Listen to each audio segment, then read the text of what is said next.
Bismillahirrahmanirrahim. Assalamualaikum warahmatullahi wabarakatuh. Perkenalkan, nama saya Ayu Destuti, Prodi Akuntansi Syariah 1. Di sini saya akan sedikit memaparkan materi mengenai tahara. Yang pertama, pengertian tahara. Tahara menurut bahasa artinya bersih, sedangkan menurut istilah syara, tahara adalah bersih dari hadas dan najis. Selain itu, tahara dapat juga diartikan mengerjakan pekerjaan yang membolehkan sholat berupa wudhu, mandi, tayamum, dan menghilangkan najis. Tahara merupakan anak kunci dan syarat sah sholat. Dan adapun hukum tahara ialah wajib di atas tiap-tiap mukallaf lelaki dan perempuan. Dalam hal ini banyak ayat Al-Quran dan hadis Nabi Muhammad SAW menganjurkan agar kita senantiasa menjaga kebersihan lahir dan batin. Baik, selanjutnya pembagian tahara. Pembagian tahara ini ada dua. Yang pertama, tahara hakiki.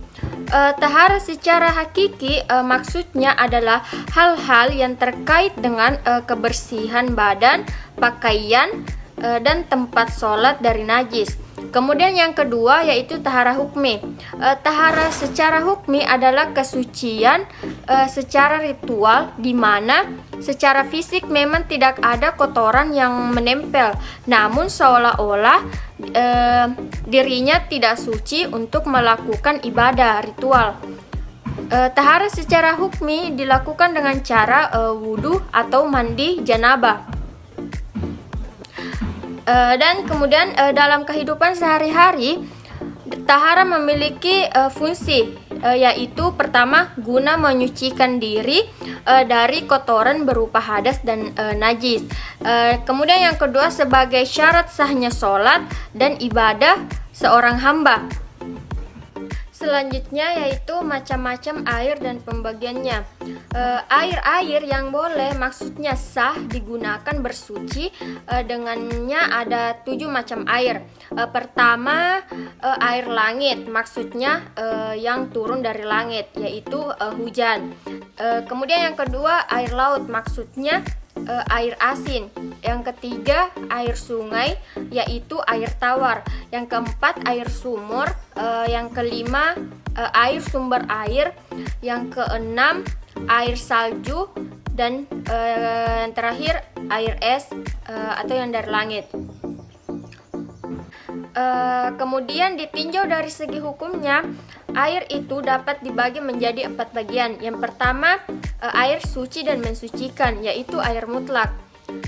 Artinya air yang masih murni dapat digunakan untuk bersuci dengan tidak makruh. Atau dengan kata lain, air mutlak artinya air yang sewajarnya. Kemudian yang kedua, air suci dan dapat mensucikan, tetapi makruh digunakan, yaitu air musyammas. Artinya air yang dipanaskan dengan matahari di tempat logam yang bukan emas. Kemudian yang ketiga, air suci tetapi tidak dapat mensucikan, seperti air mustakmal atau yang telah digunakan untuk bersuci, menghilangkan hadas atau menghilangkan najis kalau tidak berubah rupanya, rasanya dan baunya. Kemudian yang keempat itu air mutanajis, yaitu air yang kena najis atau kemasukan najis sedang jumlahnya kurang dari 2 kullah. Maka air yang semacam ini tidak suci dan tidak dapat mensucikan. Jika lebih dari 2 kullah dan tidak berubah sifatnya, maka sah untuk bersuci. 2 kullah sama dengan 216 liter. Jika berbentuk bak, maka besarnya panjang 60 cm dan dalam atau tinggi 60 cm.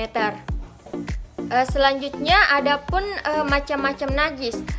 Yang pertama yaitu najis ringan, kedua najis sedang, yang ketiga najis berat. Najis ringan atau mukhaffafa yaitu air kencing bayi lelaki yang berumur 2 tahun dan belum makan sesuatu kecuali air susu ibunya. Kemudian yang kedua, najis sedang atau mutawassitah, yaitu segala sesuatu yang keluar dari dubur dan kubul manusia atau binatang barang cair yang memabukkan dan bangkai kecuali bangkai manusia, ikan laut dan belalang, serta susu, tulang dan bulu hewan yang haram dimakan. Kemudian yang ketiga yaitu najis berat atau mughallaza, adalah najis anjing dan babi. Kemudian macam-macam najis dan tingkatannya. Najis adalah suatu benda kotor menurut syara atau hukum agama. Benda-benda najis itu meliputi yang pertama darah dan nanah, yang kedua bangkai kecuali bangkai manusia, ikan laut dan belalang, yang ketiga anjing dan babi, yang keempat segala sesuatu yang dari dubur dan kubur, yang kelima minuman keras seperti arak, dan yang keenam bagian atau anggota tubuh binatang yang terpotong dan sebagainya sewaktu masih hidup.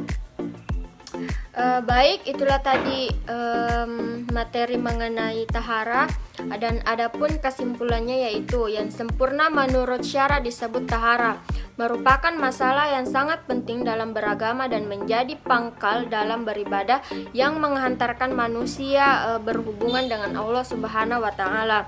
Tidak ada cara bersuci yang lebih baik daripada cara yang dilakukan oleh syariat Islam, karena syariat Islam menganjurkan manusia mandi dan berwudu. Walaupun manusia masih dalam keadaan bersih, tapi ketika hendak melaksanakan sholat dan ibadah-ibadah lainnya yang mengharuskan berwudu, begitu juga dia harus pula membuang kotoran pada diri dan tempat ibadahnya dan mensucikannya, karena kotoran itu sangat menjijikkan bagi manusia. Baik, itulah tadi pemaparan materi mengenai tahara. Lebih dan kurangnya saya ucapkan wabillahi taufiq wal hidayah. Assalamualaikum warahmatullahi wabarakatuh.